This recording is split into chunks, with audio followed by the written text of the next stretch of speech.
नमस्कार मित्रों, धर्म मीमांसा में आप सबका स्वागत है।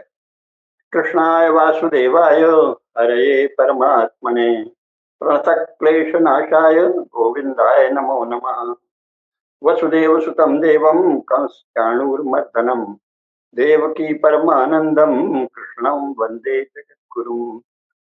मित्रों, एक और जहां समकालीन विषयों पर हम लोग चर्चा करते रहते हैं, वहीं धर्म मीमांसा का प्रमुख प्रयोजन ये है कि राष्ट्र और धर्म के विषय में और राष्ट्र के विभिन्न वर्णों, आश्रमों, व्यक्तियों, समूहों आदि के कर्तव्यों के विषय में, धर्म के विषय में हम लोग शास्त्र की दृष्टि से और वर्तमान में जो व्यवहार है उन दोनों की दृष्टि से एक समझ पैदा करें नई पीढ़ी में विशेषकर और प्रबुद्ध जनों में, ताकि वो जाने। क्योंकि आज जो भी समस्या है वो किस रूप में है वास्तव में बौद्धिक स्तर पर।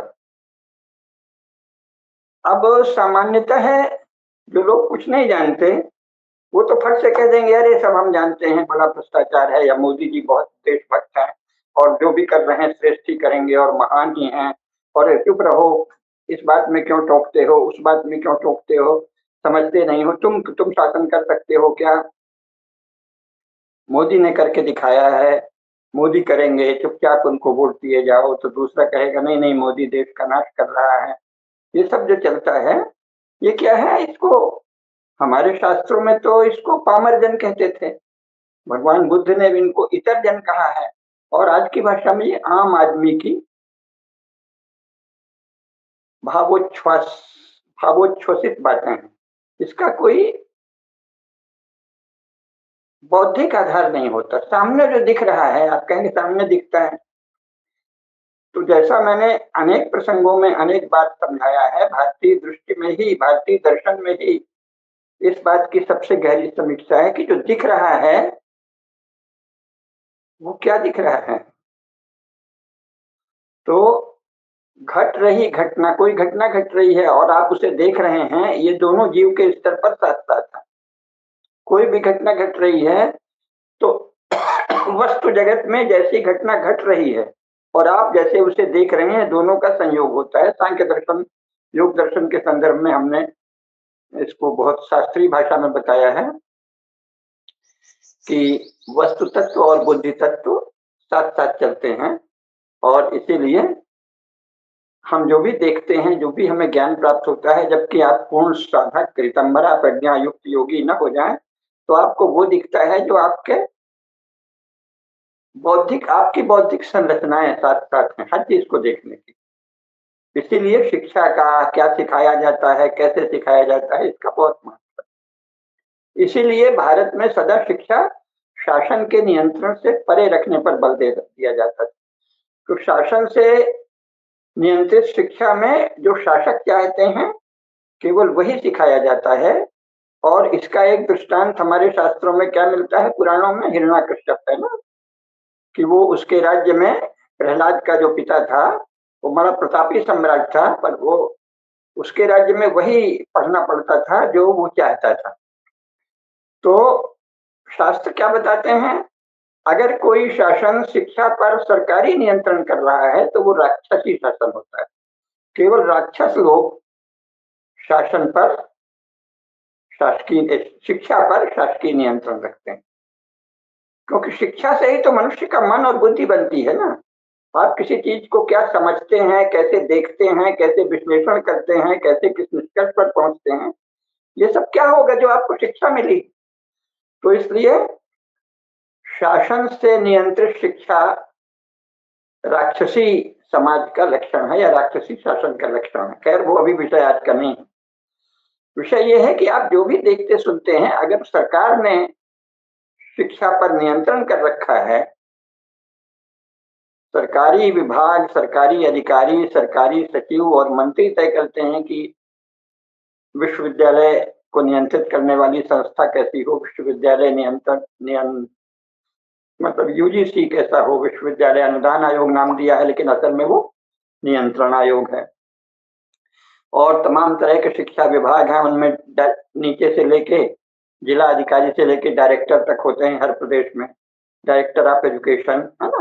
तो वो सब तय करते हैं। तो ये सब क्या है, इसको सनातन धर्म की भाषा में राक्षसी व्यवस्था कहते हैं, लेकिन ये चल गया, अंग्रेजों ने चलाया और तब से चल रहा है। तो भारत में अभी जो शिक्षा के विषय में जो तंत्र चल रहा है उसे कहते हैं राक्षसी शासन वाली व्यवस्था, पैशाचिक व्यवस्था, हिरण्यकश्यप की व्यवस्था।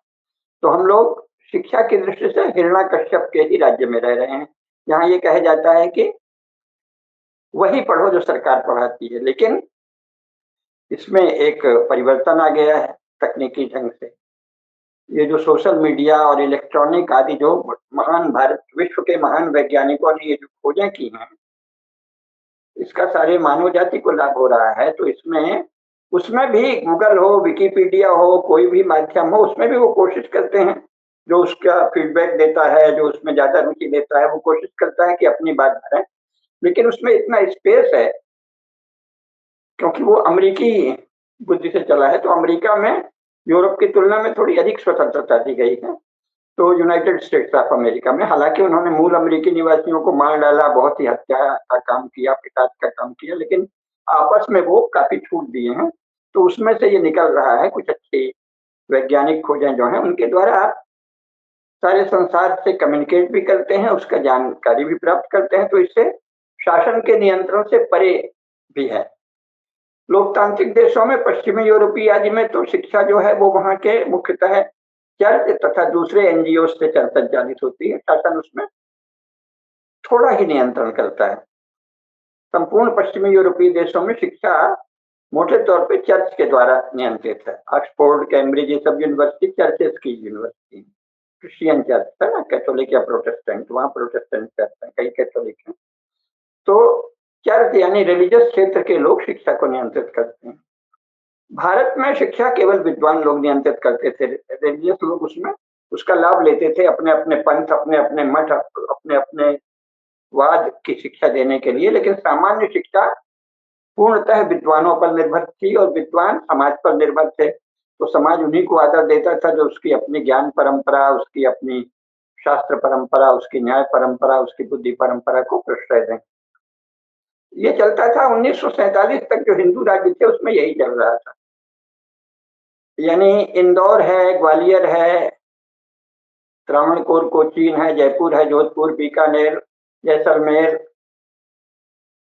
बहुत सारे 500 से अधिक जो राज्य थे उसमें 350 राज्य हिंदू राज्य थे। वहां कहीं भी शिक्षा पर राज्य का नियंत्रण नहीं था, राज्य केवल सहायता करता था उसमें शिक्षा को बढ़ाने में, लेकिन शिक्षा विद्वानों के अनुसार चल रही थी। और ब्रिटिश लोगों ने भी इसीलिए भारत में बहुत ज्यादा सीधे सरकार के नियंत्रण में शिक्षा कोशिश तो की कि हमारी अंग्रेजी शिक्षा को लोग स्वीकार करें, बड़ा प्रचार करवाया, राजाओं ने भी उसके प्रचार में सहायता दी और बंगाल के भद्रलोक ने बहुत सहायता दी, तमिलनाडु के लोगों ने सहायता दी। लेकिन जो पाठ्यक्रम लगता था वो जो परंपरा से चला आया था उसी में थोड़ा बहुत परिवर्तन करके और कुछ अंग्रेजी इंग्लैंड से सीख करके वो चल रहा था, ये कोशिश वो कर रहे थे। लेकिन 15 अगस्त 1947 के बाद सोवियत संघ से प्रेरणा लेके जवाहरलाल नेहरू ने शिक्षा को पूरी तरह शासन के नियंत्रण में कर दिया। तो इससे क्या हुआ, इससे और फिर संचार विभाग भी नियंत्रण में था। तो कोई भी आदमी जो थोड़ा भी जिसके बुद्धि है, बड़ा हुआ, तो वो स्कूल जाएगा, कॉलेज जाएगा, वहां पढ़ेगा और फिर अखबार देखेगा या मीडिया देखेगा या अब आधुनिक संचार माध्यमों से रिएक्शन करेगा, प्रतिक्रिया करेगा, रिस्पॉन्ड करेगा। तो वो वही पढ़ेगा जो भारत मोटे तौर पे पहली बार में वो पढ़ेगा जो सरकारें पढ़ाना चाह रही हैं, जो शब्दावली, जो बात, दुनिया को कैसे देखो, संसार के बारे में क्या बताओ, चलता रहता है। तो इसलिए स्वतंत्र बुद्धि केवल वो लोग हो पाते हैं जो बहुत पढ़ते हैं, बड़ी मेहनत, बड़ी लगन। चूंकि एकदम तानाशाही नहीं है सोवियत संघ जैसा। लोकतंत्र का फायदा यह है कि अगर कोई आप मेधावी हैं तो आपने परीक्षा पास कर ली, जो सरकार सरकार का था, सरकारी अफसर जो कि मंत्रियों के अधीन है, उन्होंने जो पाठ्यक्रम बनाया, जो किया, वो आपने पढ़ लिया, पास हो गए, अच्छे नंबर मिल गए। आप अच्छे विद्यार्थी कैसे माने जाएंगे, क्या पढ़ के, ये तो सरकारें तय करती हैं। लेकिन इतना स्कोप है कि आप लोकतंत्र के कारण आप बाहर का भी पढ़ सकते हैं, ज्ञान भी पढ़ सकते हैं। ये भारत में सुविधा है। लेकिन ये काम तो कुछ विशेष प्रतिभाशाली पुरुषार्थी ही कर पाते हैं। लेकिन जो जन सामान्य का जो मानस बनता है वो तो वही है जो सरकारें बताती हैं। जैसे कहाँ तो जब जब अंग्रेज यहाँ से गए हैं तो सारी लूट खसोट के बावजूद उन पर भारत का कर्जा था। इतना संपन्न ये देश था कि आप लूट ले गए तो भी जाते समय भारत का कर्जदार था इंग्लैंड। और कहाँ इन्होंने प्रचार शुरू कर दिया कि भारत की समस्या गरीबी है, अंग्रेज तो सब लूट गए। ये भी एक अतिशयोक्ति, अतिरंजना है। बहुत लूटा, लेकिन किसको लूटा? कोई बहुत ही बड़ा महाजन है, उसके यहाँ सोने चांदी हीरे जवाहरात सब कुछ भरा हुआ है। वहां से कोई आया तो साहब 1 मन सोना ले गया और 10 मन चांदी ले गया। हाँ हाँ, बहुत ले गया, गजब है। लेकिन उसके खजाने का तो वो 100वां हिस्सा भी नहीं हुआ। तो मुसलमानों ने बहुत नाश किया, अंग्रेजों ने बहुत नाश किया, लेकिन जो भारत की संपदा थी, वैभव था, उसका तो 100 में से भी कम, 1000वां हिस्सा ही कर पाए, है ना? क्योंकि उनको हमने मारा भी, पीटा भी, कंट्रोल भी किया हमारे वीर राजाओं ने। तो ये जो हाय हाय चली, ये जवाहरलाल नेहरू के नेतृत्व में चली कि सब लूट ले गए। क्यों? क्योंकि उनको भारत को गरीब बनाना था, गरीब बना के रखना था और अपने खास लोगों को उपकृत करना था। तो जो शासक जो चाह लेता है वही प्रचार करने लगता है। तो उन्होंने प्रचार कर दिया भारत की सबसे बड़ी समस्या गरीबी है, और इतना प्रचार किया कि सबने मान लिया, क्योंकि आंखें दिखता है, अरे भाई बड़े गरीब हैं लोग। दुनिया का अंदाज नहीं है, इंग्लैंड का नहीं पता था, फ्रांस का, जर्मनी का, कि वहां कैसी भयंकर गरीबी थी। इतनी लूट और इतने नाश के बावजूद अभी भी हमारे यहाँ सब लोग, उस समय भी, जो वो प्रोफेसर कुसुमलता केडिया जी का सुन लीजिए कि 19वीं शताब्दी ईस्वी में भारत का साधारण आदमी, मजदूर, नए घर में काम करने वाली बाइयां, उनकी क्या हैसियत थी, और इंग्लैंड, फ्रांस, जर्मनी में क्या थी। एक हम बहुत अच्छे थे, सबको कुछ वो, अभी वो विषयांतर हो जाएगा। कुल मिला के भोजन में दूध या छाछ या मट्ठा आदि मिलने में, घी में, तेल में, एक दो जोड़ी कपड़ा होने में, इसमें जहां यूरोप को 1970 तक साधारण लोगों के पास कुछ नहीं था, वहां भारत में सदा से था, उस समय भी जिसे कहते हैं। और जो वैसे गरीबी थी, कोई कोई बहुत ही भयंकर गरीब, वो तो लूट के बाद हुआ, अकाल के बाद हुआ, लेकिन फिर भी इतने भंडारे चलते हैं, तुलना नहीं करना आया भारतीयों को प्रचार के कारण। इतना अन्न सत्र चलता है, इतने लोगों को खाना मिलता है, कुछ नहीं दिखा। एक दूसरी बात ये भी नहीं दिखा कि कुछ लोगों के पास भरपूर धन है, हर गांव में, हर घर में। दिखा तो उसका प्रचार ये कर दिया कि ये शोषक हैं हजारों साल से। अरे भाई, अपने परिश्रम से, पुरुषार्थ से, मेहनत से, पैतृक संपत्ति के बल पे वो धनी हैं।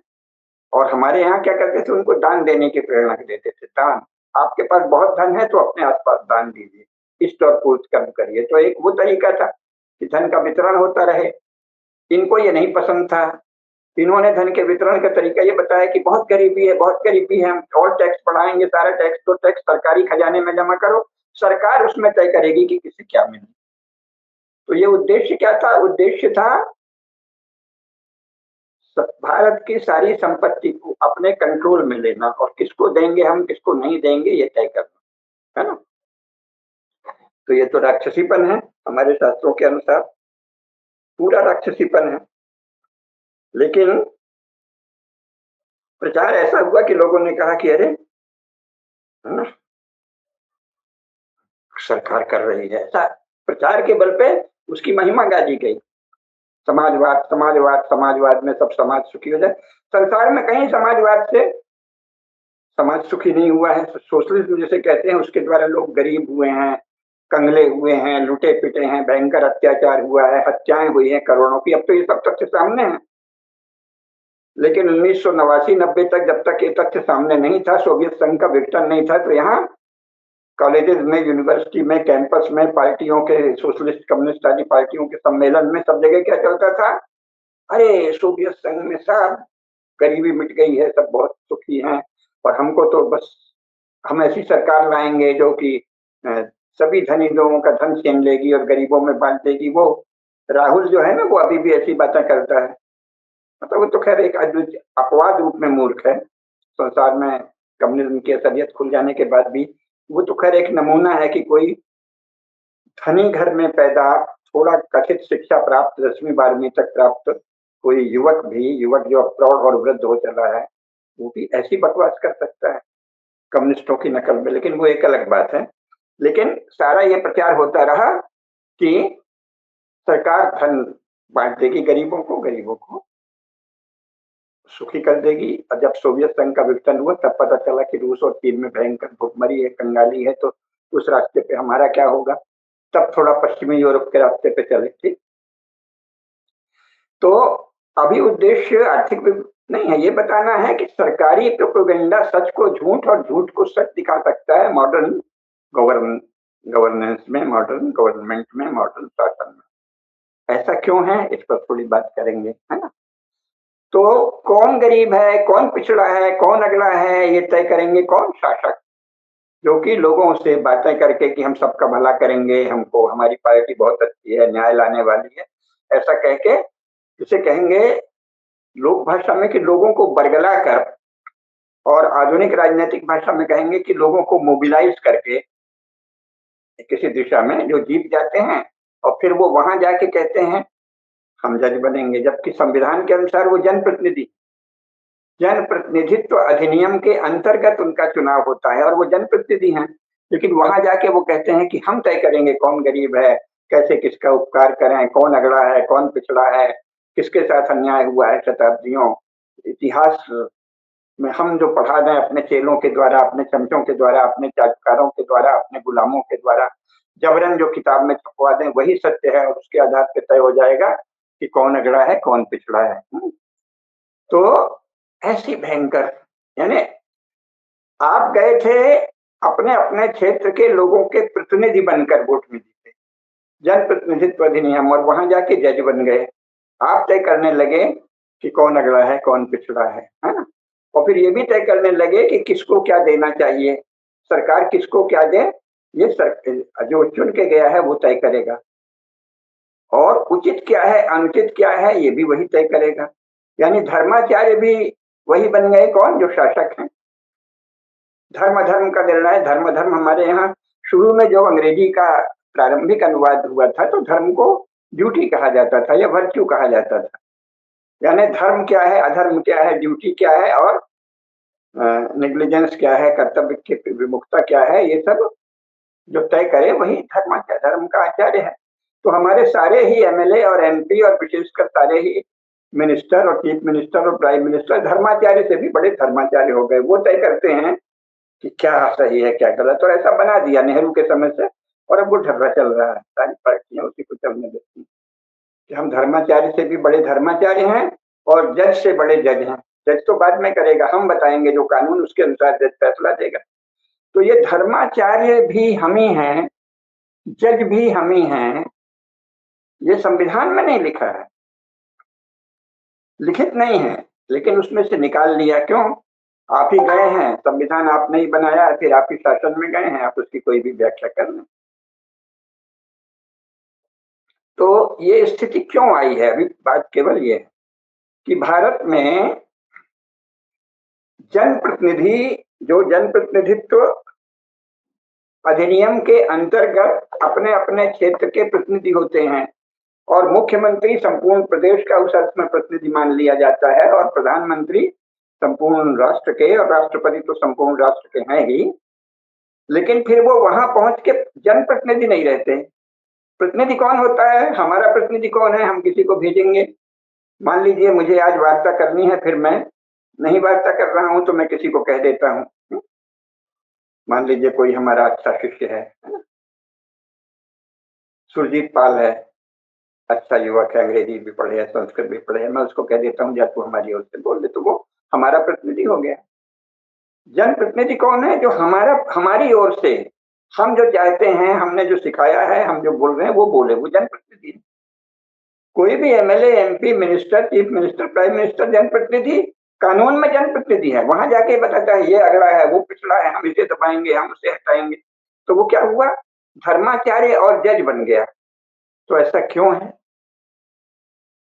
संविधान पहली नजर में देखने पे तो लगता है कि ऐसा नहीं है, फिर उसकी ऐसी व्याख्या क्यों की गई, क्योंकि यूरोप में शासन ऐसे ही चलता है, क्योंकि ये अंग्रेजी शासन का की नकल की गई है, और फिर उसमें और सोवियत संघ के कम्युनिस्ट शासन की घुट्टी मिला दी गई है ना। एक तो करेला ऊपर से नीम चढ़ा। तो ग्रह ग्रहित पुनिवात बस तही पुनि बीची माँ ताही पिलाई वारुणी कहो कवन उपचार। तो ये ऐसा हो गया कि साहब हम धर्म के विषय में भी, यानी क्या धर्म है क्या अधर्म, क्या उचित है क्या अनुचित, क्या न्याय है क्या अन्याय, ये भी हम ही तय करेंगे। धर्माचार्य और जज दोनों कौन है? शासक हैं, चीफ मिनिस्टर है, प्राइम मिनिस्टर है, सांसद है, विधायक। ये कहाँ से आया? ये शासन कहाँ से आया? क्या पढ़ाना चाहिए क्या नहीं पढ़ाना चाहिए हमारे द्वारा तैनात सरकारी अफसर तय करेंगे, विश्वविद्यालय अनुदान आयोग के अफसर। तो जिला शिक्षा अधिकारी से लेके निदेशक शिक्षा, डायरेक्टर एजुकेशन, शिक्षा के निदेशक, शिक्षा के जिला अधिकारी ये तय करेंगे। कहाँ से आया? किस आधार पे आया? चल तो ये केवल ब्रिटिश शासन में जरा शुरू हुआ था और पूरी तरह इस पर अमल कब से हुआ है? 1950 के बाद से। 15 अगस्त 47 से शुरू हो गया और इसको कानूनी रूप 26 जनवरी 1950 से दे दिया गया। अब ये दे तो दिया गया, लेकिन क्या हमारे व्यवहार नेता ऐसे ही करते हैं?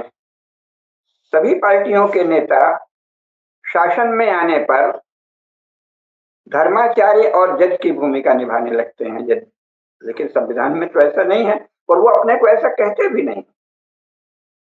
जैसे यूरोप में शताब्दियों तक, लगभग 900 शताब्दी तक केवल चर्च का शासन था। 19वीं शताब्दी में थोड़ा कम हुआ है, 20वीं में और कम हुआ है और अब काफी कम हो गया है यूरोप में, लेकिन पहले चर्च का शासन था। तो चर्च के जो प्रीस्ट थे वो कहते थे कि मैं गॉड का प्रतिनिधि हूँ, रिलीजियस हूँ और मुझे डिवाइन दिव्य आदेश है, उसके कारण मैं ये कर रहा हूँ। ये नहीं कहते भारत के नेता। कोई भारत का ये नेता नहीं कहता कि मुझे दैवी आदेश प्राप्त है, मैं दिव्य हूँ, मैं तो धर्माचार्यों और जज से भी बड़ा हूँ और मैं अपने मन का, मैं जो करूंगा वो कुछ गॉड, खुदा या अल्लाह ने कुछ हमारे खोपड़ी में संदेश दिया है उसके अनुसार करूंगा। ये भारत का कोई नेता नहीं कहता, लेकिन व्यवहार में यही करता है। तो ऐसा क्यों करता है? ये जानना चाहिए। जानना ये चाहिए कि वो ज्यादातर, क्या लगभग कम्युनिस्ट पार्टी को छोड़ के भारत के और कोई भी महत्वपूर्ण राजनेता जो इस समय हैं, वो ये नहीं जानते कि हम ये कर रहे हैं। ये और दुर्भाग्य की बात है। यानी नेता जो कर रहे हैं वो उसके बौद्धिक दार्शनिक आधार से बिल्कुल परिचित नहीं है, अवगत नहीं है। वो कर रहे हैं, सोचते हैं ऐसे तो किया जाता है। ये बड़ी भयंकर स्थिति है। ये क्या है? बौद्धिक रूप से बड़ी हीन स्थिति है, बौद्धिक रूप से बड़ी दयनीय स्थिति है कि आपको पता ही नहीं कि आप क्या कर रहे हैं। जैसे कि मानो चेतना की दृष्टि से, बुद्धि की दृष्टि से आप बेहोश, क्योंकि ये जो ढांचा है वो तो यूरोपियन ढांचा है, एंग्लो सेक्शन और एंग्लो क्रिश्चियन ढांचा है। उस ढांचे की नकल मार ली, लेकिन बाकी समय जनता जनता रखते हैं। लोगों का मन है मैं जनता का प्रतिनिधि हूँ। मोदी जी कहते हैं मैं 140 करोड़ लोगों का प्रतिनिधि हूँ। कुछ भी मतलब ऐसे क्यों बोलते हैं? क्योंकि उसमें वोट लेना है अगर, तो ऐसे बोलना पड़ता है। तो सबसे पहले तो ये जानना चाहिए कि ये कौन सा शासन का सिद्धांत है जो शासकों को धर्माचार्य और जज के बराबर अधिकार देता है। ये विद्यार्थियों को, नई पीढ़ी के लिए शिक्षा की बात है। संक्षेप में बताएंगे क्योंकि इसमें और भी कई बातें कहनी है और एक ही वीडियो काफी है, ज्यादा लोग इस पे की गंभीर बातें संभाल नहीं पाते, उसके लिए फिर आपको पुस्तक पढ़नी पड़ेगी। तो ये सिद्धांत ये है जो चर्च ने जो फैलाया यूरोप में लगभग 9वीं शताब्दी से। पहले तो चर्च था ही नहीं, वहां कुछ कुछ लोग थे, पैगन, सनातन धर्मी ही थे यूरोप के लोग। लेकिन जब 9वीं शताब्दी से चर्च जगह जगह ताकतवर होने लगा, कहीं इंग्लैंड में, कहीं फ्रांस में, कहीं जर्मनी में, फिर और जगह, कुछ जगह तो 16वीं शताब्दी में जाके 17वीं शताब्दी में ताकतवर हुआ है, कुछ देशों में 9वीं शताब्दी से शुरू हुआ। तो उन्होंने एक सिद्धांत बनाया कि जीसस जो है, अब जीसस आए थे नहीं आए थे, प्रोफेसर के डिया जी को आप सुनेंगे तो पता चलेगा कि कभी नहीं जीसस नाम का कोई व्यक्ति नहीं हुआ, वो सब अपनी जगह है। जो प्रोपेगेंडा किया, जो प्रचार किया, जो गॉस्पेल कही, गॉस्पेल यानी समाचार, सुसमाचार, तो ये सुषमाचार फैलाया कि जीसस आए थे और चले गए और वो गॉड के इकलौते बेटे हैं। यहाँ तक ठीक है। इसके बाद ये कहा कि जीसस, चर्च ये कहने लगा कि जीसस हम सबका गडेरिया है, हम सब उसकी भेड़ें हैं, हम सब उसकी शीप हैं, भेड़ें हैं, और वो एक गडेरिया था। तो मानव जाति का गडेरिया कौन है? जीसस। और शेष मानव जाति क्या है? उसकी भेड़ें हैं। तो भेड़ को जिधर चाहेगा उधर ले जाएगा, क्योंकि जिधर वो चाहेगा वो वही चाहेगा जो उसके पिताजी गॉड महाशय जो सातवें आसमान में बैठे हैं वो जो चाहते हैं। तो जीसस जोशुआ हमारा चरवाहा है, जोशुआ हमारा गडेरिया है, हम सब उसकी भेड़ें हैं। ये तर्क देके, और कई जगह तो चर्च ने कहा कि हम जोशुआ मसीह की दुल्हन हैं। उन्होंने शादी नहीं की थी इसीलिए कि हम चर्च ही उनकी दुल्हन है और हम उनके ही इशारे पर काम कर रहे हैं। कुल मिला के जोशुआ हमारा गडेरिया है या सबका दूल्हा है और हम सब उसकी भेड़ें हैं। इस सिद्धांत पे चला तो लेटी को, साधारण आदमी को वो मानना होगा जो कि चर्च के फादर आदि कहते हैं। फिर राज्य से समझौता हुआ, थियरी ऑफ टू स्वार्थ, तो राज्य और चर्च दोनों में उठ गया कि कुछ कुछ साधारण लौकिक बातें राजा की मानी जाए, स्टेट की, और बाकी सब चर्च की। फिर जब ये 150 साल पहले, उसके पहले चर्च के नाम से जो पादरियों ने जो वहां किया, उसका आप प्रोफेसर कुसुमलता केडिया जी के वीडियो सुन लीजिए, अथवा यूरोप के बहुत से वीडियो इस समय सोशल मीडिया में अगर आप थोड़ा सा ढूंढें तो मिल जाएंगे। तो कहते घृणित, बर्बर, पैशाचिक, नृशंस, बहुत ही राक्षसी, घृणा और क्रोध हो ऐसा वहां व्यवहार चर्च ने किया। अभी उसके उसमें नहीं जाएंगे। करोड़ों स्त्रियों को मार डाला, निर्दोष स्त्रियों को, नागरिकों को सताया, लोगों का जीवन कष्ट में किया। तो वो पहले यूरोप को क्या कहते थे? क्रिस्टेंडम, क्राइस्ट का राज्य, संपूर्ण यूरोपीय क्षेत्र को। यूरोप नाम का शब्द ही नहीं था 19वीं शताब्दी से पहले। जब क्रिस्टेंडम बहुत बदनाम हो गया कि ये तो कुछ बहुत ही घिनौने दुष्कर्म करने वाला एक तंत्र है, तब उन्होंने उसको बदल के यूरोप कहना शुरू किया। यूरोप क्या है? यूरोपा नाम की एक देवी थी, उसको थोड़ा मानवीय, ह्यूमन आकार दिया। तो यूरोप जो है थोड़ा बुद्धि सम्मत हो गया। तो यूरोप जब बना तब उन्होंने मॉडर्न स्टेट की कल्पना की, नेशन स्टेट की। तो चर्च की जगह अब वो अपने को डिवाइन न कह के सेकुलर कहने लगे सामान्यतः, और लगभग वो सारे काम जो चर्च में चलते थे वो ले लिए, लेकिन चर्च को भी हिस्सा दिया। इसलिए पश्चिमी यूरोपीय देशों में चर्च शिक्षा और रिलीजन, इन सबका अधिकार किसको है? चर्च को है।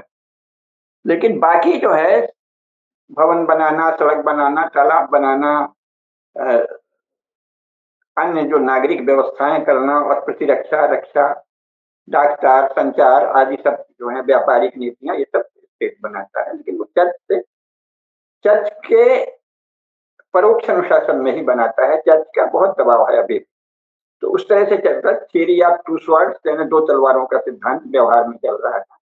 धीरे धीरे राज्य वाली तलवार ज्यादा ताकतवर हो गई है, चर्च के विरुद्ध बहुत से लोग हो गए। लेकिन मूल बात वही है कि जोशुआ हमारा गडेरिया है, हम सब उसकी भेड़ें हैं। इसकी जगह आ गया कि स्टेट जो है, आप गूगल में भी सर्च कीजिए, स्टेट की परिभाषा दीजिए, देख लीजिए। तो स्टेट वो संस्था है जिसको हिंसा करने का अधिकार है, लोगों को मारने का, पनिशमेंट करने का, दंड देने का अधिकार है। किसके अनुसार? ऑफिस बियरर के अनुसार। यानी राजा जो है वो हो गए चरवाहा, और सारी प्रजा, नागरिक कौन हो गई? भेड़ें। इस सिद्धांत पे चल रहा है। इसमें जैसे जैसे ज्ञान बढ़ा, विज्ञान बढ़ा, तो बहुत से संशोधन भी किए हैं, बहुत सा शुभ भी घटित हुआ है। फिर इसके बाद वहां मानववाद, अभी कुछ लाख लोग मानववादी हो गए हैं। बाकी सारा यूरोप तो अभी भी क्रिश्चियन ही अपने को कहता है, लेकिन यूरोप और अमेरिका में लगभग कुछ लाख लोग अपने को मानववादी कहने लगे हैं। वो पावर पोजिशन में भी हैं। अभी उस पर बाद में आएगा, किसी अगली बार बताएंगे कि कैसे हुआ।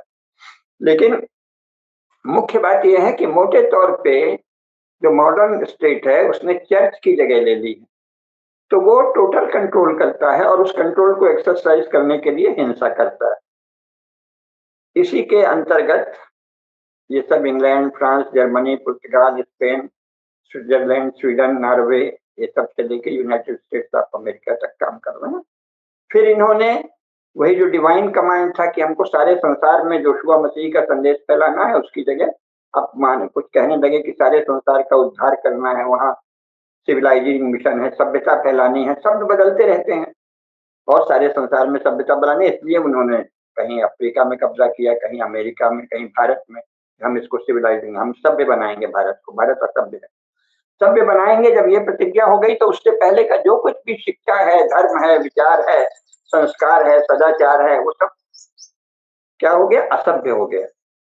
इसी के लिए एंथ्रोपोलॉजी में उन्होंने कल्चरल स्टडीज शुरू की कि ये इनका कल्चर है, ऐसे खाते हैं, वैसे रहते हैं, पर वो सभ्य नहीं है। सभ्य तो तब है जब मॉडर्न यूरोप जैसे हो जाए। इस तरह का विचार चला, तो ये नए नए शब्द हो गए, धर्म की जगह कल्चर आ गया, और फिर कल्चर की स्टडी होने लगी कि भाई आप ऐसे ही हैं अब। और जो सरकारें बनी यूरोप के लोगों के निर्देशन पर, उनसे प्रेरणा लेके, जो भी कह लीजिए, तो वो उसी धंधा पे चल गए। तो अब धर्म नहीं बोलते, संस्कृति बोलते हैं, और संस्कृति के नाम से यूरोप का ढंग का नाच गाना, खेल कूद, नाटक आदि करते हैं, चित्रकला भी वैसे करते हैं, सब उसी की नकल करते हैं।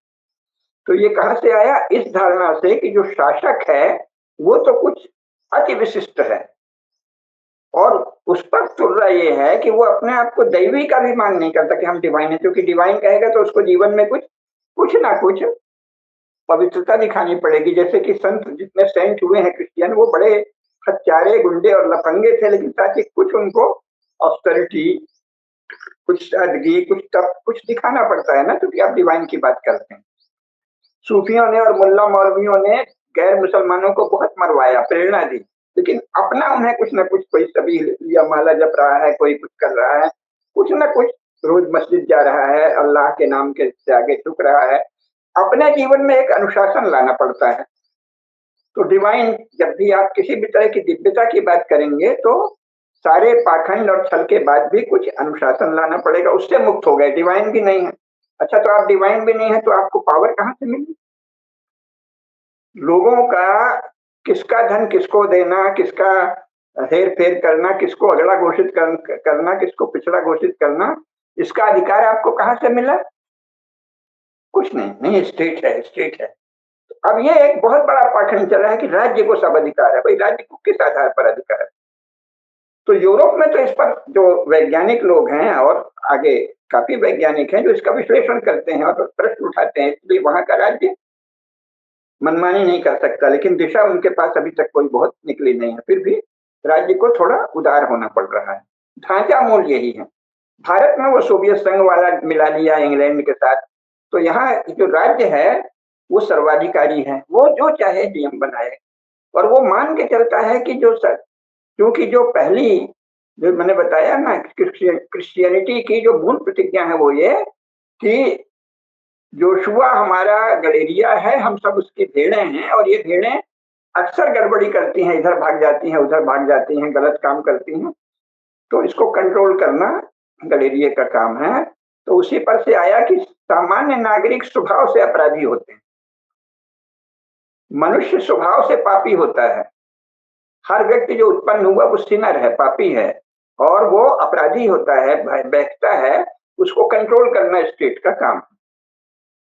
और वो बड़ी परिष्कृत शब्दावली में कहा, इसलिए अगर आप अंग्रेजी या किसी भी यूरोपीय भाषा के बहुत बड़े जानकार नहीं हैं, हमने तो उसमें 25-30 साल तक लगातार अध्ययन करके मेहनत की है, तब ये जानना, अन्यथा आप नहीं जान पाएंगे। वो शब्दावली इतनी सुंदर करते हैं, क्योंकि शब्दों का छल ही तो उनकी शक्ति है।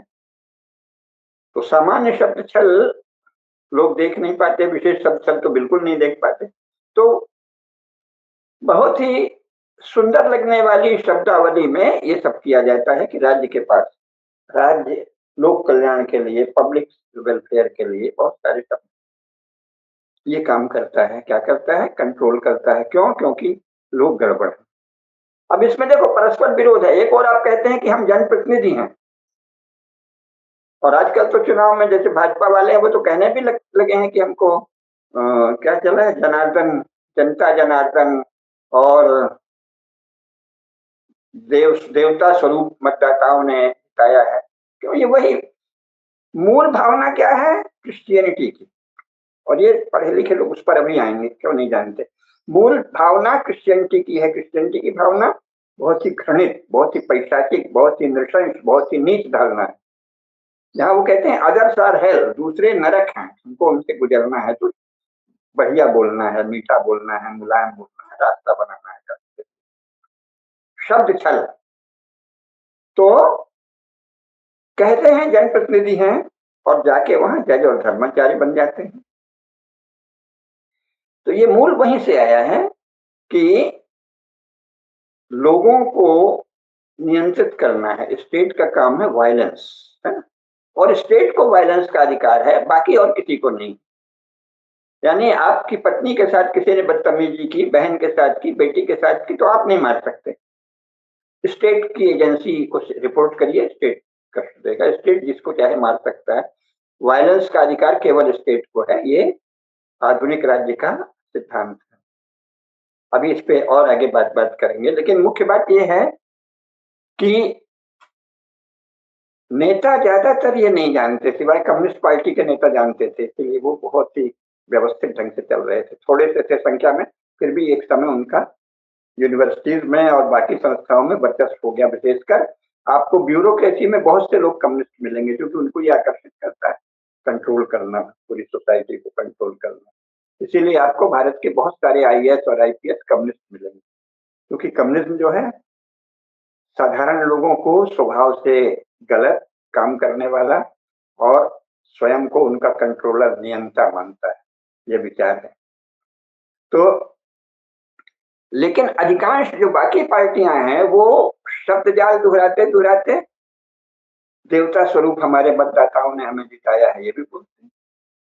भोलेपन से बोलते हैं। आप, हम उनको व्यक्तिगत रूप से भी जानते हैं, वो हृदय से मानते हैं ये देवता है। भारतीय सुंदर शब्दावली को एक बहुत ही कठोर, क्रूर और अन्यायी विचार और अन्यायी तंत्र और अन्यायी योजना के लिए उपयोग करना। शुरू में अंग्रेजों ने भी यही किया था। जो कुछ उनके यहाँ विचार है उसको, यहाँ की संस्कृत थोड़ी सी पढ़ाई की और कुछ पंडितों को समझा उससे, और उनसे लेके वो उनके अच्छे अच्छे शब्द अपने लिए जोड़ दिए। हमारे पुराणों में था कि ऐसे ऐसे राजा हुए हैं जिनके राज्य में कभी सूर्य नहीं अस्त होता। हाँ, मानधाता जो हैं, युवनाश्व के सम्राट, युवनाश्व के महाप्रतापी चक्रवर्ती सम्राट मानधाता, यावद उदेति सूर्यम यावन्यास्त्याचलम तत्सर्वम तत्सर्वम यौवनाश्वस्य मानधातु क्षेत्र मुच्यते। सूर्य जहां से उदित होता है, जहां अस्त होता है, वो सब मानधाता का क्षेत्र कहलाता है। तो इन्होंने सोचा, अरे बड़ा हुआ है, यहाँ के लोग इससे अभ्यस्त हैं, तो झूठी बात उड़ा दी कि अंग्रेजी राज में कभी सूरज नहीं अस्त होता। अरे अंग्रेजी राज सब चिथड़े की तरह था। भारत में भी एक हिस्से से दूसरे हिस्से में वो जा ही नहीं सकते थे बिना देसी राजाओं से अनुमति लिए। यहाँ उनका राज्य है, बीच में देसी राज्य है, फिर वहां उनका राज्य है, फिर देसी राज्य। और दुनिया में ऐसे ही है, छिगली की तरह यहाँ वहां था, प्रचार कर दिया अंग्रेजी राज में। इसी तरह अन्य बहुत सी बातें। पहले धर्म के लिए अंग्रेजी शब्द ड्यूटी था, जब वो यहाँ शासन में आए तो उन्होंने धर्म को कह दिया रिलीजन है। रिलीजन बिल्कुल अलग चीज है, रिलीजन का धर्म से लेना ही देना नहीं। तो ऐसा अज्ञान फैलाया। तो इसी प्रकार भारत की अधिकांश पार्टियों के अधिकांश राजनेता ये जानते ही नहीं कि हम इन सिद्धांतों से चल रहे हैं, उन्हें सब स्वाभाविक लगता है। तो राजनेता तो मान लो गैर जानकार हैं, क्योंकि उनको फुर्सत नहीं है। थोड़ा कॉलेज वाले में पढ़े, फिर ये जान लिए कि लोगों को कैसे बहलाना, फुसलाना, मनाना, पटाना, अच्छे से बात करना, और फिर इसके बाद एमएलए बन जाए, फिर पावर रहेगी, कुछ अपना अच्छे काम करेंगे, नाम होगा, सब हो गया। उसी में भाजपा जैसी पार्टी आ गई, वो राष्ट्र की बात करने लगी, हम राष्ट्र का काम करेंगे, तो ये भाव आ गया कि राष्ट्र की सेवा के लिए शासन में जा रहे हैं। सचमुच का ये भाव आया कि हम राष्ट्र की सेवा के लिए जा रहे हैं। लेकिन राष्ट्र की सेवा के लिए कहाँ जा रहे हैं? वो शासन में। शासन कैसे चलता है? शासन प्रणाली से, तंत्र से। शासन प्रणाली कैसे चलती है? कतिपय आधारभूत विचारों, उसकी संरचना में निहित होता है।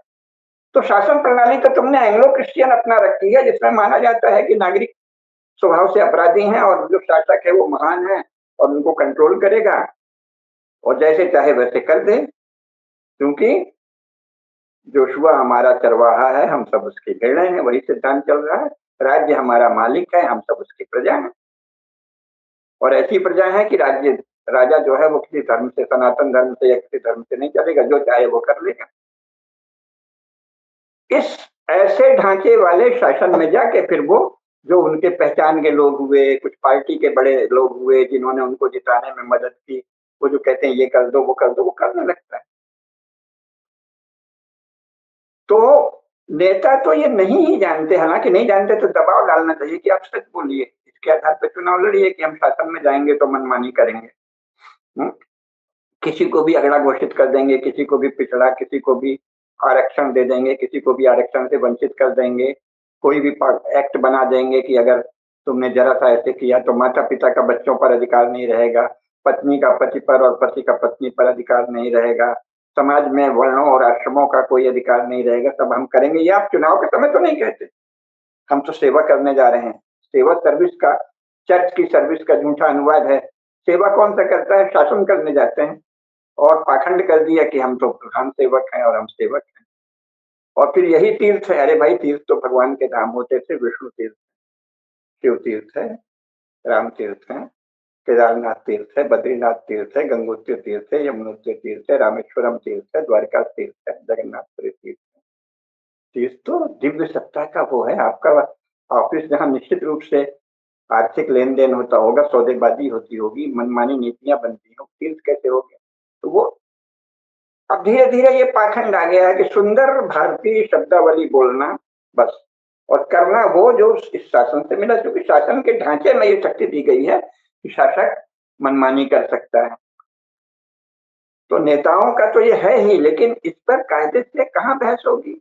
पश्चिमी यूरोप में इन सब बातों पे चर्चा होती है, जो भी वो उनका है। बौद्धिक चर्चा होती है, ह्यूमैनिटीज में ही होती है। साइंस में चर्चा कुछ कुछ बड़े अपवाद साइंटिस्ट करने लगे हैं, लेकिन साइंस की फैकल्टीज में, उसकी प्रकृति में ये निहित नहीं है कि इन सब विषयों पर बात हो कि स्टेट क्या है, सोसाइटी क्या है, इंडिविजुअल क्या है, फैमिली क्या है, इनके आपस में रिलेशंस क्या है, ओबीडियंस क्या है, कमांड क्या है। इसकी बात समाज के विषय में तो साइंस में नहीं होती, ह्यूमैनिटीज में होती है। भारत के विश्वविद्यालयों में, और जो बौद्धिक कहलाते हैं वहां यूरोप में एकेडमिशियन, बौद्धिक इंटेलेक्चुअल वो करते हैं। भारत के किसी इंटेलेक्चुअल एकेडमिशियन ने आज तक ये बताया ही नहीं, लोक भाषा में नहीं बताया। आपस में कोई अंग्रेजी में पेपर लिख देते हैं कभी कभी, लेकिन लोगों को बताना भी तो बौद्धिकों का, जो परंपरागत पहले ब्राह्मण कहते थे, अब इंटेलेक्चुअल या एकेडमिशियन हो गए, उनका ये कर्तव्य बनता है ना कि लोगों को बताएं कि देखो ये राज्य इस तरह से चल रहा है। अगर नागरिक इसके विषय में सावधान हो जाएंगे तो अपने प्रतिनिधि उस तरह से भेजेंगे कि जो आगे चलकर शासन में जाकर ऐसा नहीं होने दें, कुछ बेहतर शासन पाए। उस पर कोई बात नहीं है। तो सबसे पहले इस विषय में विफलता किसकी है? अपने आप को एकेडमिशियन, इंटेलेक्चुअल, बौद्धिक कहने वाले लोगों की विफलता है कि उन्होंने ये बात ही नहीं की कि वर्तमान राज्य का ढांचा क्या है। और शब्दजाल इसलिए है कि ये इतना गंदा ढांचा है, इतना भयंकर ढांचा है, इतना क्रूर ढांचा है, इतना पैशाचिक ढांचा है, इतना नशल ढांचा है, इतना गंदा है कि इसको देखने से ही भय पैदा होगा और क्रोध आएगा जिसपे बल होगा। तो उसको ढकने के लिए शब्दजाल है, सेवा करेंगे, जनार्दन है, दैवता स्वरूप है। असल में यह है कि हम तुम्हारी गर्दन मरोड़ देंगे जब चाहेंगे तब, अगर तुम हमारे मन का नहीं करोगे, है ना। जब चाहेंगे कोई भी कानून बना देंगे, किसी की संपत्ति छीन लेंगे। संपत्ति का मौलिक अधिकार संसार के प्रत्येक लोकतंत्र में है, भारत में नहीं। शासन जो चाहे संपत्ति की हदबंदी कर दे, भाई कैसे कर दे, तुमने कमाया, तुम अभी 5 साल के लिए शासन में गए हो, 10 साल के लिए गए हो, 15 साल से ज्यादा तो कोई शासन भारत में कर नहीं पाता लगातार। जवाहरलाल नेहरू अंग्रेजों की कृपा से भले 47 में शासक बन गए थे, पर विधिवत जनता के द्वारा निर्वाचित शासक कब हुए? 1952 में। और 10 बार 62 तक आते आते तो उनकी जो थू हुई थी, पूरा 64 में मर ही गए घबरा के, उनको तरह तरह से लकवा मार गया। 10 साल से ज्यादा तो कोई एक शासन कर ही नहीं पाता ठीक से। इंदिरा गांधी भी ज्यादा नहीं कर पाई, टुकड़े टुकड़े में करना अलग बात है, लगातार। तो आप अधिक से अधिक 5 या 10 साल के लिए वहां गए हो, तो आपको ये अधिकार कैसे मिल गया कि जो समाज इतने लाखों हजारों, जो भी आपकी मान्यता हो, हम तो करोड़ों मानते हैं, लाखों वर्षों से चल रहा समाज है, उसकी परंपराएं हैं, मान्यताएं हैं, उसको तुम कैसे बदल दोगे? क्यों बदल दोगे? लोगों ने अपनी मेहनत से जो संपत्ति कमाई है, आप उसको क्यों छीन लेंगे? तो छीनने के लिए सब जाल रचा गया कि गरीबों के पक्ष में, वंचितों के पक्ष में। तो गरीब वंचित ये सब क्या है? कवर है, झूठ है, छल है, आडंबर है। इस बहाने हमें लोगों से धन खींचना है, धनियों से, जिसके पास खाने पीने को ठीक से है, उसका भोजन छीन लेना है, बस छीन लेना और दूसरे को देना है। भारत में उसमें एक नई चीज, चूंकि पादरियों ने ये कहा था कि यहाँ जाति प्रथा बड़ी भयंकर है, तो सारे जो लोहिया से लेके जितने नेता हुए, उन्होंने जाति को ही वो बता दिया। कम्युनिस्टों ने कहा था कि हम वर्ग संघर्ष करेंगे, और वर्ग 2 होते हैं, एक शोषक और एक शोषित। तो जब हम क्रांति करेंगे तो शोषित का शासन आ जाएगा, शोषकों का धन छीन लेंगे और शोषितों को अधिकार दे देंगे, ये सब चला लफाजी।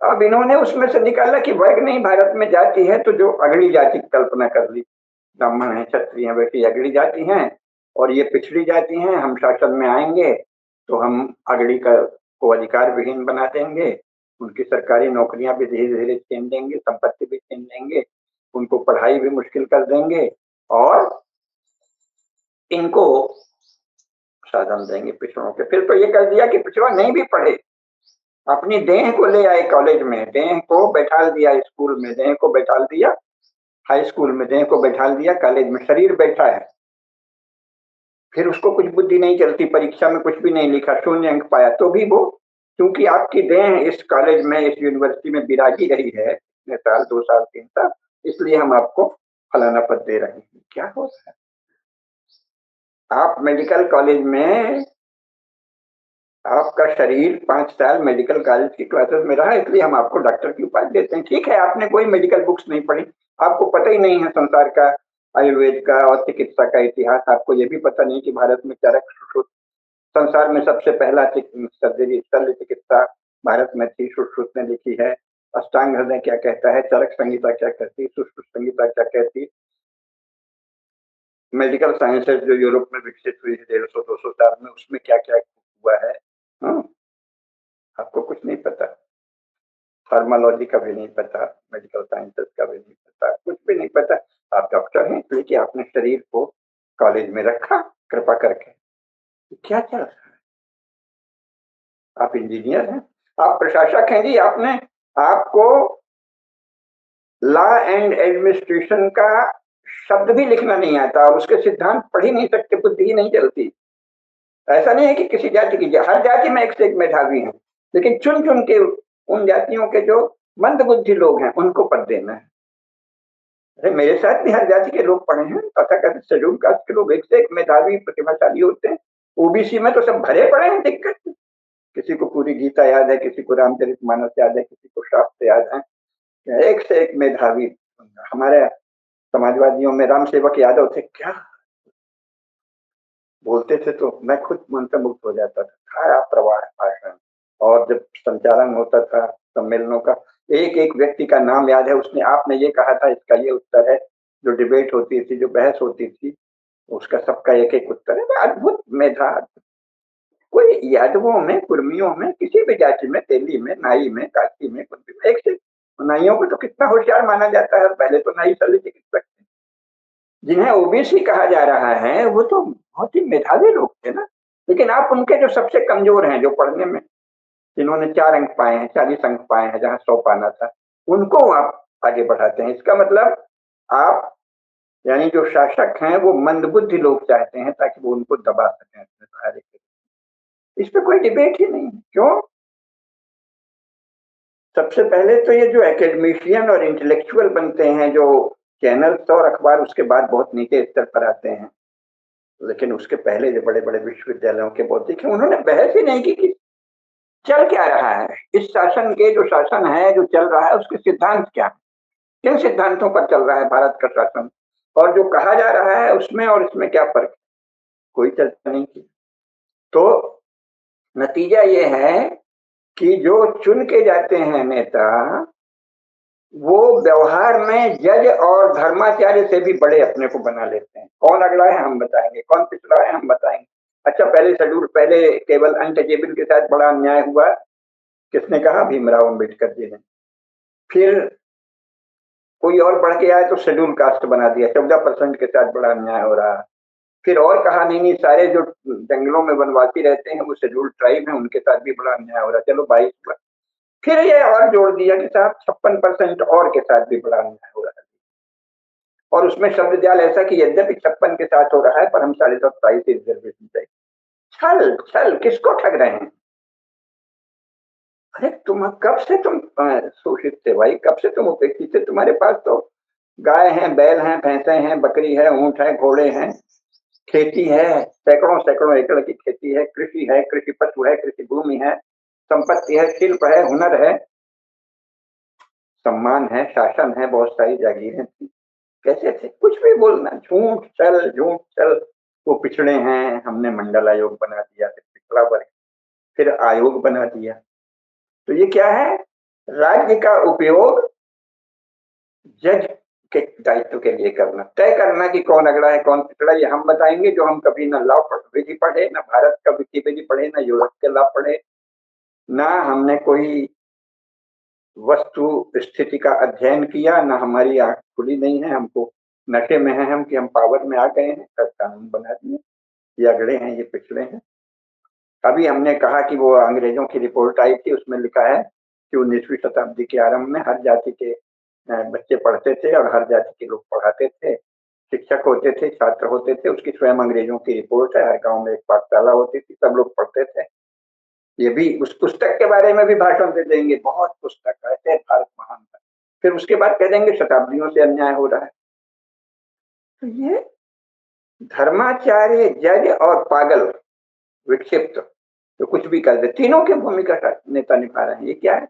आप पागल अगल हैं क्या? अभी आप कह रहे थे कि साहब 19वीं शताब्दी में अंग्रेजों ने आंकड़े एकत्र किए हैं कि हर गांव में एक पाठशाला होती थी, उसमें हर जाति के विद्यार्थी पढ़ते थे और हर जाति के लोग शिक्षक होते थे। जातियों की लिस्ट है, छपी हुई, हिंदी, अंग्रेजी, गुजराती तीनों में छपी है, अन्य भाषाओं में भी छप रही। आप प्रधानमंत्री ने भी भाषण दे दिया। फिर आप कहते हैं ये शताब्दियों से सताए हुए भी। फिर आप सेंसस में ये नहीं बताते किस जाति के पास कितनी संपत्ति है, कितनी कृषि भूमि है, कितना क्या है, चलो जाति का हित कर दो। फिर आप कहते हैं ये बड़े पिछड़े हैं, खेती इनके पास, गाय बैल बकरी भैंस इनके पास, संपत्ति इनके पास, बल शारीरिक, धन बल, सब कुछ इनके पास, सब पिछड़े हैं। तो ये क्या है? जज की भूमिका और धर्माचार्य की भूमिका सभ्य शब्दों में, और वैसे व्यवहार में अर्ध विक्षिप्त का, अधपगले से कुछ भी, जैसे कोई अधपगला राजा हो जाए, ऐ तुम ये हो, ऐ तुम ये हो, तुम अगड़े हो, तुम पिछड़े हो, तुम ये हो, तुम वो हो।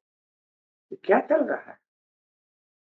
तो इसके पीछे कारण ये है कि ये जो राज्य का एंग्लो क्रिश्चियन ढांचा है, इसमें और सोवियत संघ वाले राज्य का ढांचा मिलाकर चला दिया गया है भारत में। और ज्यादातर शासकों को अब इसका होश भी नहीं है, चलाने वाले चले गए, जो बचा वो उनका दुरुपयोग कर रहा है। तो इस पर भारत के बौद्धिकों का ये कर्तव्य है कि इस पर बहस चल रहा है, ये कर्तव्य है, लेकिन नहीं कर रहे हैं। तो हम इसलिए बोल रहे हैं कि नई पीढ़ी में जो लोग प्रतिभाशाली हों वो इन सब चीजों को पढ़ें, अध्ययन करें, जानें और उसकी चर्चा करें। थोड़ा और व्यावहारिक बात बताने के लिए कुछ और उदाहरण देते हैं। भारत की क्या परंपरा रही है, इस पर हमारी पुस्तक है, उस पर लिखा है, लेकिन थोड़ा सा संक्षेप में अगर कर दें तो शुक्र नीति का जो चौथा अध्याय है उसमें पंचम प्रकरण में राजधर्म का निरूपण किया है। उसका पहला ये श्लोक क्या है? दुष्ट निग्रहणम कुर्यात् व्यवहारानुदर्शनैः स्वाज्ञया वर्तितुम शक्य स्वाधीना च सदा प्रजा। राजा को क्या करना चाहिए?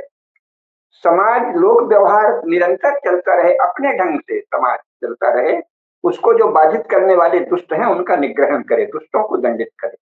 राज्य का कुल काम है दुष्टों को दंडित करना। यहाँ तो राज्य का कुल काम है दुष्टता करना, दुष्टता ही राज्य बन गई। वो जिसके चाहे वो मनमानी करेगा, लोक व्यवहार समाज में जो नहीं है उसकी रचना करेगा, बताएगा नहीं नहीं तुम बड़े विषमता हो। और अब तो कह दिया कि विश्वविद्यालय में भी अमुक अमुक जातियों के लोग ये बताएंगे कि अमुक अमुक जाति के लोगों ने हमारा अपमान कर दिया। तुमको ये अधिकार कहाँ से मिल गया भाई? तुम भारत का शासन तो तुमने भारत के भले के लिए किया था, ये लोगों का दमन करने के लिए कौन है? तो ये शास्त्र के विरुद्ध सारा है ना। प्रजा सदा स्वाधीन रहेगी, ये भारत के राज्य का आदर्श है। ये आज भी कहेंगे स्वाधीन, स्वाधीन नहीं भाई, तो पराधीन है। आप लोगों को बता रहे हैं, आप यूनिवर्सिटी में सामान्य ढंग से पढ़ नहीं सकते। अमुक अमुक जातियों का लड़का या लड़की अगर गाली देगी तो आपको चुप रहना पड़ेगा। अगर आपने पलट के, आपका खून है गर्म, आप युवा हैं, आप में कोई दोष नहीं है, तो स्वाभाविक स्वस्थ है, ठीक से व्यायाम भी करते हैं, तो आपको वो गाली देगा तो आपका पहला कर्तव्य उसको मार दो थप्पड़, और ज्यादा करे तो मुंह कुचल दो, पटक के छाती में लात रख दो, चढ़ बैठो। नहीं नहीं साहब, आपने अगर बोल भी दिया तो आप दंडित होंगे। ये क्या बात है? तू हमारे पुरखों को गाली देगा, हमको गाली देगा, शास्त्र के अनुसार हमारा पहला कर्तव्य हम तुमको पटक के चढ़ बैठे, तुम्हारी छाती में लात रखें। जब ये कानून नहीं था तब कम से कम शेड्यूल कास्ट शेड्यूल ट्राइब के लोगों से हम लोग बचते थे। एक वास्तविक घटना है, रीवा में हमारे साथ ही लड़का रहता था, राजनीति में सक्रिय था। वो अपने आप को समाजवादी आदि कहता था। तो एक दिन वो बोला कि पंकज जी, हम तो दुष्टन के नाश का पैदा बहन है। कहे बहुत अच्छा, आप तो देवता हैं। बोला नहीं नहीं, हम धर्म के नाश का हम पैदा बहन। मैंने उसे मारा एक झापड़ खींच के, तब मैं भी युवा था। गिर गया वो, तो मैंने उसकी छाती में लात रख दिया। मैंने कहा तू धर्म का नाश करेगा, मैं तुझे अभी नाश किया देता। हाथ जोड़ने लगा, नहीं नहीं नहीं पंकज जी, माफ क्षमा कर दीजिए, अब कबो ने कहा, अब कबो ने कहा। अच्छा, बाद में वो सांसद भी बना, सब वो अब नहीं है, लेकिन वहां के लोग जानते हैं। पहले ये हम सहज कर देते थे, अब नहीं कर सकते। कोई हमारे हमको कहेगा कि राम राम जो है, एक हम इंडिया इंटरनेशनल सेंटर में गए, वहां एक बहस हो रही थी। तो वो कुछ स्त्रियां थी आधुनिक किस्म की, वो कहते हैं ओ दैट मेल सावनिस्ट पिग रामा, यानी वो पुरुषवादी सुअर का बच्चा राम। ये कहा। मैंने कहा भाई, मैं खड़ा हुआ, चूंकि उस समय भी ऐसे कानून, तब ये बाद में सब स्त्रियों वाले और सब कानून बाद में आए। मैंने कहा कि उसका नाम लिया उस स्त्री का जिसने कहा। मैंने कहा कि क्षमा करो, और मैं अगर तुम्हें कहूँ, अंग्रेजी में कहा कि तुमको बिच कहूँ तो कैसे लगेगा, और मैं इसको सिद्ध कर सकता हूँ, अगर वो पिग हैं तो तुम बिच तो जरूर हो। है, और लोगों ने बीच बचाव किया, उसने क्षमा मांगा। लेकिन अब आप ऐसे कानून बना रहे हैं, साहब कुछ नहीं कर सकते। स्त्री झूठा आरोप लगा दे, शेड्यूल कास्ट शेड्यूल ट्राइब तक तो था ही, अब ओबीसी भी झूठा आरोप लगा दे। वो हमें गाली दे, हमारे पूर्वजों को गाली दे, हम उसको पटक के उसकी छाती में लात नहीं रख सकते। ये क्या कानून बन रहे हैं? आप कोई धर्माचार्य हैं, आप कोई जज हैं? आप गए थे हमारी भावनाओं का प्रतिनिधित्व सबका, कि भाई न्याय हो, सभ्यता सिखाते, प्रेम सिखाते, सौहार्द सिखाते, सदाचार सिखाते, क्या कर रहे हो? तो राज्य की जो व्यवस्था है, और ये नहीं कि लोग ही ऐसे हैं, ये भी इसी मूर्खता पर वोटिंग का कितने बार हमने बताया है, आज समय कम है। Voting right to vote is not right to rule. आपको वोट का अधिकार मिला है, इसका ये मतलब नहीं कि सब लोगों के पास शासन का अधिकार है। अंत में पार्टियां और ये ढांचा वाले तय करते हैं कि क्या करें। तो ये झूठा बता दिया है कि अरे आप जैसे चाहते हैं वैसा ही आप शासन मिला है। कोई बात है? हम चाहते थे क्या कि अंग्रेज आके, कि हिंदू चाहता था क्या कि मुसलमान अत्याचार करें? हमारे यहाँ ग्राम सभाएं तो तब भी थी, ग्राम सभाओं में पंच परमेश्वर के हिसाब से निर्णय होते थे। वोटिंग राइट एक रूप में भारत में सदा से ही था। कोई अन्यायी अत्याचारी जबरन अगर आ गया है और किसी समय हमको उससे दबना पड़ रहा है, तो वो हमारी कह देंगे कि आप ही चाहते हैं। ये जो अज्ञान फैल गया है, इसके इसके थोड़े से उदाहरण हम आपको समझा दें। आज वैसे समय नहीं है, फिर किसी दिन अगली बार कहेंगे। बहुत ही विचित्र बात है, इसलिए अगर हम इन सब बातों को नहीं जानेंगे तो बहुत सुरक्षा और सुव्यवस्था, देखिए समय हो रहा है इसलिए अगली बार इस विषय को लेंगे। सुरक्षा और सुव्यवस्था के नाम से जो हो रहा है, वो केवल शासकों की सुरक्षा और शासकों के लिए सुव्यवस्था है। नागरिक जीवन असुरक्षित बनाने का उसमें सारा उपाय है, और समाज में अव्यवस्था फैलाने का सारा उपाय है। हो सकता है हम अगला वीडियो सुरक्षा और सुव्यवस्था के नाम पर कैसे लोगों के जीवन में असुरक्षा और अव्यवस्था फैलाई जा रही है, इस पर करेंगे। तो आज के दिन इतना ही। नमस्कार। धर्म की जय हो, अधर्म का नाश हो, प्राणियों में सद्भावना हो, विश्व का कल्याण हो। नमः पार्वती पतये हर हर महादेव।